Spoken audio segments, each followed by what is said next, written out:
I'd like to go back into the 2010s when the PS3 was out and games were still games, eh? When you could game, you could actually get lost and trapped in the world, and the graphics weren't even that great. Now, fast forward to 2026, where everything is corporate slop, where there's a ton of in-game purchases, colorful skins, everything looks like it's straight out of TikTok. Even the music in games are just straight out from TikTok. It just feels weird, bruh. It feels more like a commodity. Before, a game used to feel like an art piece. It used to have soul. It used to have like a subculture around it, you know? Like back in the day with the PS2, you had to go buy a PS2 game, you know? You had to actually have your friends over in the house to play a multiplayer game. I remember when I had a PS2, we had the Multitap. Now the Multitap levels up your game from 2-player to 4-player. 4-player split screen, that was a game changer because you could have the whole afternoon with the bras just talking shit, playing the game, doing the stupidest of stuff because you're not even playing mission, you're not even playing the way the game is supposed to be played. You're just doing the dumbest things in-game for the sake of it, just because it's funny with the gents. Like, those were memories. And don't get me wrong, like online games, it is still fun with it. It is still great, but I might sound like a boomer here, but it doesn't hit the same. Like, back then, if anyone grew up with a PlayStation 2 or PlayStation 3, looking at it now, you know those graphics ain't shit. Like you can see it's computer generated. There's an end to the map. The sky doesn't look right. It's all blotchy and blocky or whatever. But back in the day when you had this, you were fully immersed in the story, in the world. It looked 4K in your head back then, and it was just so wild because even though a lot didn't go into all the unnecessary elements of the game and the realism and everything, it felt so real and it felt so immersive and it felt fun. Now I feel like games are too immersive. Like, imagine playing Grand Theft Auto, but it feels more like a real life simulator. like Call of Duty. Imagine they made Call of Duty hyper realistic where one bullet kills you. It would be strange. Like, even though it looks fantastic, like I won't lie, new games in 4K look amazing. It looks like more HD than life. But it's the uncanny valley element of it. It looks too perfect. It's over-engineered. It just lacks soul because, I don't know, I'm the type of person where I feel like human elements come from when we chop corners, you know, when we creatively solve a problem. Like back in the day with the constraints of a PlayStation 2. The amount of problem solving they needed to do to actually make GTA San Andreas functional on that device is insane. And still, till now, for a lot of players who grew up with GTA San Andreas, it's probably one of the best GTAs they've ever played. The storyline, the plot, the world building, everything about it was just, I don't know, more meaningful, more impactful.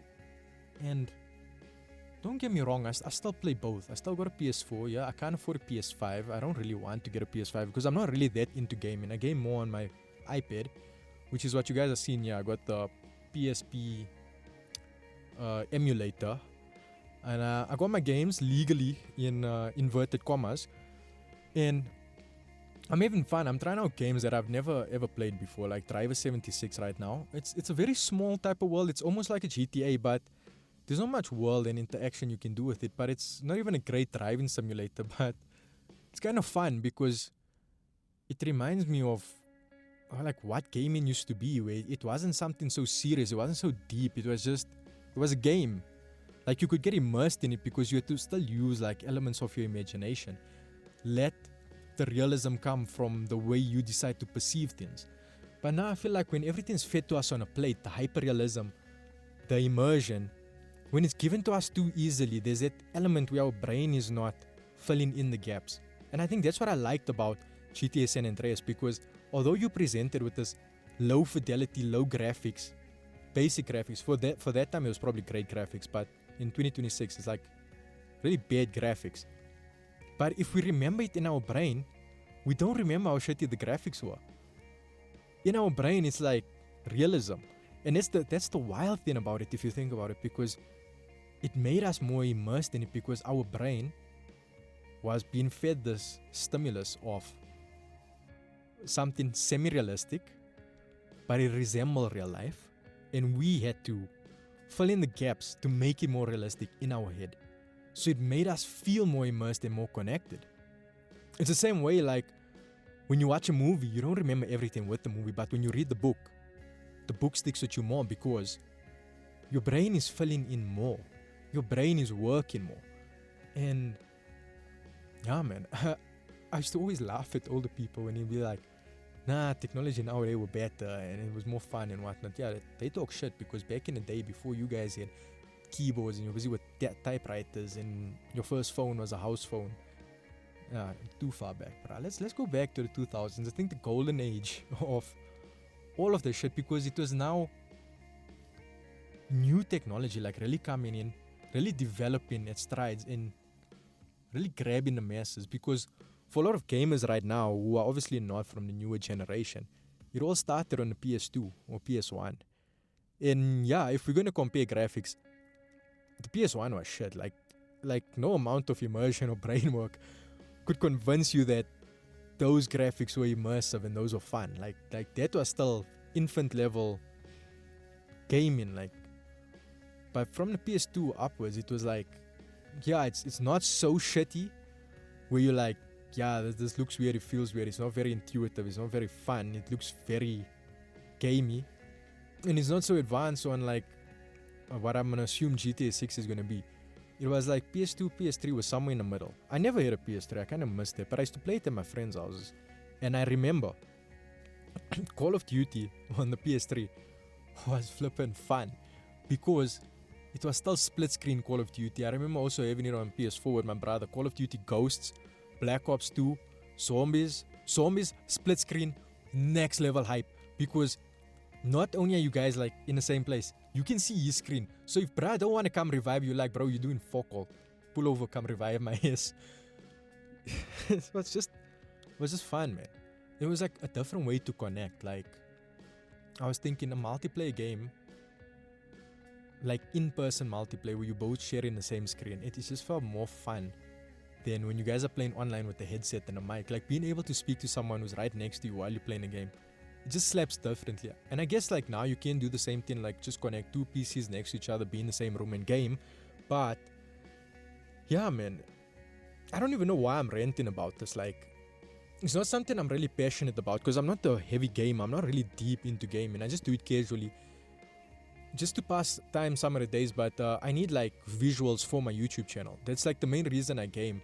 But I'm glad for it, because, you know, starting this YouTube channel brought me back to so much things I used to love. Like the fact that I know, like, I want to make a video. Let me go play a game for 30 minutes first, so I can have some footage for you guys to watch while you'll listen to me yap for a while. And the fun thing about it is, it's bringing me back, because it's making me take 30 minutes out of my day to not think about work, to not think about anything stressful or productive or anything, and just immerse myself into a game that means fuck all. Like, it feels so nice to do something that's meaningless in the grand scheme of things. Like, it's not going to bring me any money, it's not going to boost my productivity. It's just fun to play a game for half an hour. And what I started finding more interesting is trying to find new games. Like, I had a PSP growing up, and I had a select few games. Like, I think I had like 12 PSP games were accessible in South Africa. But yeah, I wasn't like a really rich kid growing up, so I sort of always borrow games from my friends.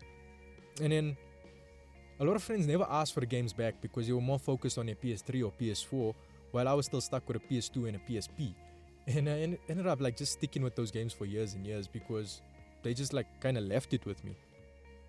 And it was great, but I didn't even know the PSP had so many games. And compared to the PS2, the PSP is not that immersive, because you're lacking one more analog, two more R's and L's, but it was still great. Like, Need for Speed. Was it Need for Speed? No, it was Midnight Club. Midnight Club till now is by far the best car game I've ever played. The customizations, the street culture, yo.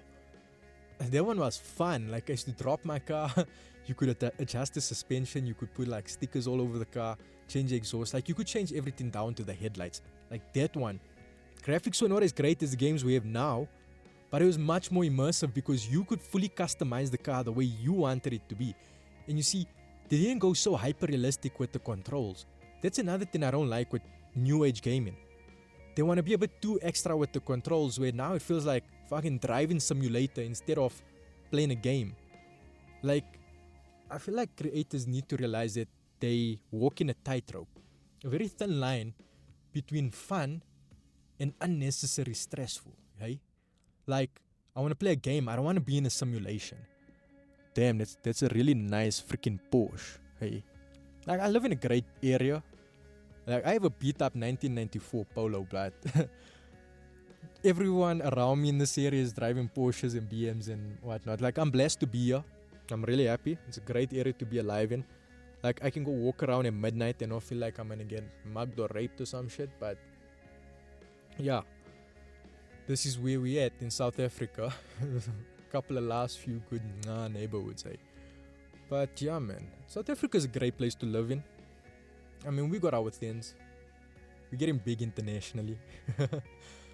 Yeah, man. But yeah, that's about it. Like, comment, and subscribe. I guess I can't talk for 20 minutes about freaking gaming and PlayStations. I'm not that deep into the subculture. Eh? I'm just like surface level. I play a game or two, you know. One day, I'd like to buy me a PS5 and try out online gaming. But yeah, man, I don't take gaming that seriously. So for me, it's more about just passing time instead of like ranking up and leveling up and buying skins and all of that. Yeah, wait, I don't know. Was that the topic where I was going with this video of how stuff are now commodities? Like, gaming before used to be about the game and in-game accomplishments. Now it's about unlocking skins and wearing skins and making your gun colorful and wearing I don't know, what's it, the Billie Eilish skin in the game. Like, the fuck is going on, bruh? Like, before that was like the least meaningful part of the game. Like, none of my Call of Duties did I ever go customize my character. I customized my gun. I needed a scope. I needed a silencer on a motherfucker. But I couldn't be bothered how the guys looking. I'm not playing Sims 3. Like, yo, what happened to Sims? Like, have they ever remade Sims? Like, Sims was the ultimate simulation, and now we're living in the age of simulations over games. Why is Sims not brought back? Like, Sims could have been maybe like the sane version of GTA, where GTA got you robbing banks, Sims got you working at the KFC or some shit. Like, fully in there making the chicken, you know. But yeah, hey, anyway, like, comment, and subscribe. Thanks for listening to me, guys. Like, I really appreciate everyone being here, even though this channel is probably small. I'm making this video in advance. I'm probably going to post this in a week from now. So yeah, man, I guess my channel is still small in a week from now, but yeah, I appreciate every single one of you guys.